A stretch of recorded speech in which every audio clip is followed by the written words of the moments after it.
Hi guys, welcome to the IAS manual.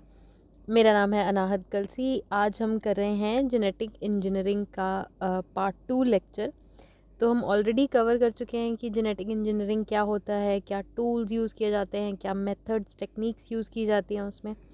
अब हम आ रहे हैं जेनेटिक इंजीनियरिंग की एप्लीकेशंस के ऊपर। तो इसमें जीएम क्रॉप्स, जीन थेरेपी, इस तरीके की चीज़ें देखेंगे हम। और क्या सीड्स को, प्लांट्स को पेटेंट किया जा सकता है हमारे देश में, इस तरीके के क्वेश्चंस को कवर करेंगे। तो एप्लीकेशंस में हमें ये 4 चीज़ें कवर करनी है। तो जेनेटिकली मॉडिफाइड क्रॉप्स, या जिनको कि बायोटेक क्रॉप्स या फिर ट्रांसजेनिक क्रॉप्स बोलते हैं, ये देखेंगे। इनके एग्जांपल्स देखेंगे, उसमें से काफ़ी क्वेश्चंस आ जाते हैं। ठीक है, ट्रांसजेनिक्स देखेंगे हम क्या होता है, बायोटेक्नोलॉजी देखेंगे क्या होता है, और जीन थेरेपी देखेंगे क्या होता है। एक एक करके कवर करेंगे। तो सबसे पहले करें हम जीएम क्रॉप्स। तो इसमें देखो कि क्या क्या, पहला क्वेश्चन जो बनता है, क्या क्या टेक्नोलॉजीज़ का इस्तेमाल होता है जेनेटिकली मॉडिफाइड क्रॉप्स को बनाने में। तो प्लांट्स में सिस्टोप्लाज्मिक मेल स्टेरिलिटी भी होती है, which is when a plant is unable to produce pollen grains. ठीक है, तो इस चीज़ को एज ए टूल यूज़ किया जाता है। जीन साइलेंसिंग का इस्तेमाल होता है, जीन एडिटिंग का इस्तेमाल होता है। ठीक है तो ये क्वेश्चन आया हुआ था, तो एज इज़ हम इसको कवर कर रहे हैं। फिर जीएम क्रॉप्स का मतलब क्यों बना रहे हैं हम, क्या बेनिफिट क्या है इनका। तो हम ऐसी क्रॉप वैरायटीज़ बना सकते हैं जो कि ड्रॉट में सर्वाइव कर सकें, ज़्यादा न्यूट्रिएंट्स मिल सके उनको, शेल्फ लाइफ उनका इंक्रीज़ हो जाए, पेस्ट रेजिस्टेंट हो जाएं। ठीक है, तो ये सारी चीज़ों के लिए, इन बेनिफिट्स के लिए हम जीएम क्रॉप्स को डेवलप करते हैं। अब इनके कुछ कंसर्न्स भी हैं, कुछ ड्रॉबैक्स भी हैं, कुछ ऐसे इश्यूज हैं जो काफ़ी कंसर्निंग हैं। तो एक तो अगर आप जीएम क्रॉप्स को खा रहे हो, तो ऐसा हो सकता है कि this effects your health negatively. तो ये सबसे बड़ा एक कंसर्न रहता है। फिर इसका बहुत ही जो है मतलब रिसर्चर्स के नॉट बी 100% श्योर कि ये किस तरीके से बायोडाइवर्सिटी को इम्पैक्ट करेगा। ठीक है, तो कुछ नेगेटिव इम्पैक्ट भी हो सकता है इसका। तो ये मेन कंसर्न्स होते हैं। अब इस क्वेश्चन को इस तरीके से भी पूछ लेते हैं कि कोई जीएम क्रॉप का नाम ले लिया, जैसे मान लो बीटी कॉटन का नाम ले लिया। ठीक है, तो बीटी कॉटन के क्या कंसर्न्स हैं, तो यही दोनों कंसर्न्स उसके भी हैं। ठीक है, तो इस तरीके से ये पूछते हैं। अब इनके एग्जाम्पल्स देखते हैं। तो इसमें सबसे पहले हम देख रहे हैं बीटी कॉटन। तो ये ऐसी कॉटन की वैरायटी है जिसको कि इंसेक्ट रेजिस्टेंट बनाया गया है बैक्टीरिया से एक जीन इंट्रोड्यूस करके। उस बैक्टीरिया का नाम है Bacillus thuringiensis. I don't think I have pronounce this correct. ठीक है, खुद से चेक कर लेना है इसको, बैसिलस थुरिंजिएंसिस। ठीक है, तो उसी से जो ये है, ये बीटी एक्रोनिम जो है ओरिजिनेट किया है। और कौन सी कंपनी ने इसको डेवलप किया है, मोंसांटो को ने। तो ये 3 क्वेश्चन इसके ऊपर आए हुए हैं, इनको आप रट सकते हैं। फिर है आपका बीटी ब्रिंजल, ये आपका एक पेस्ट रेजिस्टेंट वैरायटी है। फिर है धारा धारा मस्टर्ड, तो इसमें दिल्ली यूनिवर्सिटी का योगदान है इसको बनाने में।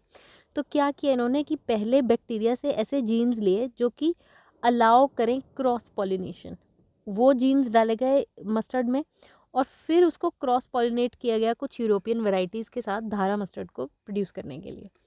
ठीक है, फिर टमाटर की एक वैरायटी है, जीएम क्रॉप है, फ्लेवर सैवर टमेटो। ये अब तो प्रोडक्शन में नहीं है, पर पहले ये बना था the first commercially grown GM crop. ठीक है, इसको लाइसेंस दिया गया था for human consumption. Commercial scale पे इसको उगाया जा रहा था। ठीक है, और ह्यूमंस इसको कंज्यूम कर रहे थे। तो इसके जब, जैसे जो फ्रूट है इसका जब पक जाता है टमाटर का, तो it can stay firm longer. ठीक है, ज़्यादा देर तक, और इसका सेम जो है फ्लेवर होता है, सेम फ्लेवर होता है। उसके बाद हम देख रहे हैं गोल्डन राइस और सुपर राइस। तो जो आपकी गोल्डन राइस होती है उसमें थोड़ा सा येलो कलर जो है ज़्यादा होता है। तो this is because of the higher level of beta carotene. अगर आपने न्यूट्रिशन वाले लेक्चर्स देखे हैं, उसमें विटामिन ए आपने पढ़ा है, तो आपको पता होगा कि बीटा कैरोटीन ऐसा प्रिकर्सर है जिससे कि हमारी बॉडी विटामिन ए सिंथेसाइज कर सकती है। ठीक है, तो बीटा कैरोटीन होता है आपका गोल्डन राइस में, तो ये आपका कॉम्बैट कर सकता है विटामिन ए डेफिशिएंसी को। ये जो जीन है this has been taken from daffodil. ठीक है, फिर दूसरा जो जीएम क्रॉप है वो है सुपर राइस। तो इसमें एक साइंटिस्ट हैं जेएस खुश, गुरदेव सिंह खुश, इनका योगदान है। सुपर राइस की हायर यील्ड होती है, ये ज़्यादा पेस्ट और डिजीज़ रेजिस्टेंट वैरायटी है। इसके बाद जीएम क्रॉप से रिलेटेड कुछ और चीज़ें देख लेते हैं। एक तो टर्मिनेटर सीड टेक्नोलॉजी क्या होती है। तो इस तरीके से देखो कंपनियों का फ़ायदा होगा इस चीज़ में, अगर वो जीएम क्रॉप बना रही हैं तो अगर जो उसकी नेक्स्ट वैरायटी हो वो जर्मिनेबल सीड्स ही प्रोड्यूस नहीं कर पाए तो फार्मर्स को वापस आना पड़ेगा कंपनी के पास दोबारा सीड्स खरीदने के लिए। ठीक है, तो बेसिकली ये इस तरीके की टेक्नोलॉजी है जिसमें कि प्लांट जो है नेक्स्ट जनरेशन जो है स्टेराइल सीड पैदा होता है। ठीक है, तो it will obviously promote the sale of various things. जो ट्रांसजेनिक फर्टाइल सीड्स हैं उनकी भी सेल प्रमोट होगी, जीएम प्लांट्स की भी, और स्टेरिल सीड्स की भी जो है सेल प्रमोशन होगी। तो ये क्वेश्चन आया हुआ था। ठीक है, आगे देख रहे हैं हम बायो पेस्टिसाइड्स क्या क्या हो सकते हैं। ठीक है, तो किन किन चीज़ों का इस्तेमाल होता है, जैसे कुछ ऐसे बैक्टीरिया होंगे जिनको as a biopesticide use किया जा सकता है, कुछ ऐसे फंगस हैं, कुछ ऐसे फ्लावरिंग प्लांट्स हैं जैसे नीम, उनका एक अच्छा एग्जाम्पल है। तो ये तीनों चीज़ों का इस्तेमाल किया जा सकता है एज ए बायो पेस्टिसाइड। सभी वैरायटीज़ का नहीं ऑफकोर्स, किसी किसी का इस्तेमाल होता है एज ए बायो पेस्टिसाइड। फिर बायोलॉजिकल इंसेक्टिसाइड, तो ये जो हम बीटी देखते हैं, बीटी बैक्टीरिया बैसिलस थरिंजिएंसिस जो है, इसको ऑर्गेनिक फार्मिंग में एज एन इंसेक्टिसाइड यूज़ किया जाता है। ठीक है, ये क्वेश्चन आया हुआ है। इसके बाद अब जो एप्लीकेशंस देखनी है हमको वो है ट्रांसजेनिक्स, आपका बायोटेक्नोलॉजी एंड जीन थेरेपी। तो इनको एक बारी समझ लेते हैं, then we will recap from the text.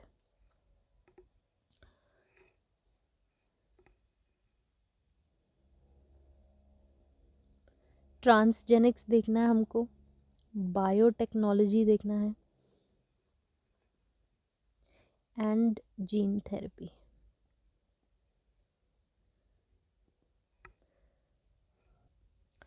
अब ट्रांसजेनिक्स क्या है, तो किसी ऑर्गेनिज्म के जीनोम को चेंज करना। ठीक है, उसमें कोई फॉरेन डीएनए डाल के, उसे हम कहेंगे ट्रांसजेनिक्स। ठीक है, इसके ऊपर एक क्वेश्चन भी कवर कर लेते हैं। तो ये डेफिनेशन दी हुई है, ऑर्गेनिज्म या सेल के जीनोम को ऑल्टर किया जा रहा है फॉरेन डीएनए सीक्वेंसेस को आर्टिफिशियली इंट्रोड्यूस करवा के। अब इनमें से क्या जो है अचीव किया जा सकता है यूजिंग ट्रांसजेनिक्स, तो biodegradable plastic, edible vaccine, cloned animals, transgenic crops. अब इनमें से क्या है जो ट्रांसजेनिक्स का एप्लीकेशन नहीं हुआ। तो देखो हमें ट्रांसजेनिक्स में याद रखना है कि मेन फीचर ये है कि हम outside gene foreign DNA add कर रहे हैं। तो इनमें से क्लोनिंग एक ऐसा ऑप्शन है जिसमें कि आइडेंटिकल ऑर्गेनिजम्स प्रोड्यूस होते हैं और कोई फॉरेन डीएनए इंट्रोड्यूस नहीं होता। तो ये बाकी तीनों चीज़ें तो आपकी GM crops, edible vaccines, biodegradable plastic, ये तो आपका ट्रांसजेनिक्स का एप्लीकेशन हुआ, बट नॉट क्लोनिंग। ठीक है, अब बायोटेक्नोलॉजी को भी समझ लेते हैं एक बार। अगर हम किसी ऑर्गेनिज्म का इस्तेमाल कर रहे हों for the substances we can get from that organism, जैसे मान लो कि आप कोई दवाइयाँ बना रहे हो उससे, आप कोई थेरेप्यूटिक प्रोटीन्स उससे ले रहे हो और उनको एज मेडिसिन जो है यूज़ कर रहे हो, तो this would come under biotechnology. Basically आप बायोलॉजी का इस्तेमाल कर रहे हो फॉर इंडस्ट्रियल प्रोसेसेस। इसको ये रिकैप करते हैं एक बारी। तो देखो, use of biology to solve problems and make useful products, जैसे कि आपका production of therapeutic proteins, drugs through genetic engineering. लेकिन जो क्वेश्चन आया था इसकी डेफिनेशन पे वो ये था कि बायोटेक्नोलॉजी इंक्लूड करता है use of organisms in their substances in industrial processes. ठीक है, तो ऑर्गेनिजम्स का इस्तेमाल करना, बायोलॉजी का इस्तेमाल करना। ठीक है, अब जीन थेरेपी भी एक बार हम समझ लेते हैं। तो कोई ऑर्गेनिज्म है ऐसा जिसमें कि ऐसा कोई जीन है जिसको कि हम डिफेक्टिव जीन बोलेंगे, क्योंकि वो डिजीज़ डेवलपमेंट कॉज कर रहा है उसमें, उस ऑर्गेनिज्म में, उसको, उसके करेक्शन को हम बोलेंगे जीन थेरेपी। ठीक है, इसके रिलेटेड जो क्वेश्चन है उससे हमें अच्छे से समझ में आएगा। तो जब आपको रिपेयर करना है, कोई जेनेटिक डिजीज़ को जो है करेक्ट करना है, तो आप क्या क्या यूज़ कर सकते हो? आप उस फॉल्टी जीन को रिप्लेस कर सकते हो, आप कोई न्यू जीन ऐड कर सकते हो, आप जीन साइलेंसिंग का इस्तेमाल कर सकते हो, उस फॉल्टी जीन को इनएक्टिव कर देते हो। ठीक है, तो ये 3 चीज़ें आप कर सकते हो जीन थेरेपी में। Basically correcting the defective gene जो कि डिजीज़ डेवलपमेंट के लिए रिस्पॉन्सिबल है। और ये हमने उसके मेथड्स देख लिए 3। अब हमारे हैं इस लेक्चर के लास्ट टॉपिक पे, जो आईपी और पेटेंट रिलेटेड 3 क्वेश्चंस हैं। तो एक प्लांट फील्ड जीन बैंक है बंथरा पे, तो उसकी क्या क्या रिस्पॉन्सिबिलिटीज़ हैं उसके ऊपर क्वेश्चन है। तो प्लांट का है वो, तो उसको प्लांट वैरायटीज़, स्पेशली जो एंडेंजर्ड वैरायटीज़ हैं उनको प्रिजर्व करना है, बायोडाइवर्सिटी की पायरेसी को चेक करना है, और इकोनॉमिकली इम्पॉर्टेंट वाइल्ड पौधों को भी आइडेंटिफाई करना है। तो ये सारे ही उसकी रिस्पॉन्सिबिलिटीज़ में आते हैं। उसके बाद ये क्वेश्चन आया हुआ है कि क्या हमारे देश में, इंडिया में, प्लांट वैरायटीज़ या सीड या एनिमल्स का के ऊपर पेटेंट लिया जा सकता है? तो इसका जवाब है नहीं। हम प्लांट वैरायटीज, सीड्स और एनिमल्स के ऊपर पेटेंट नहीं ले सकते हैं। देन एक क्वेश्चन आया हुआ है कि आईपी एपिलेट बोर्ड जो है, आईपी होता है आपका इंटेलेक्चुअल प्रॉपर्टी, तो आईपी एपिलेट बोर्ड कोई एग्जिस्ट करता है क्या इंडिया में? तो yes, we do have this in our country. ठीक है, तो यहाँ पे हमारा ये लेक्चर ख़त्म होता है। Please do subscribe to the channel and thank you so much for watching.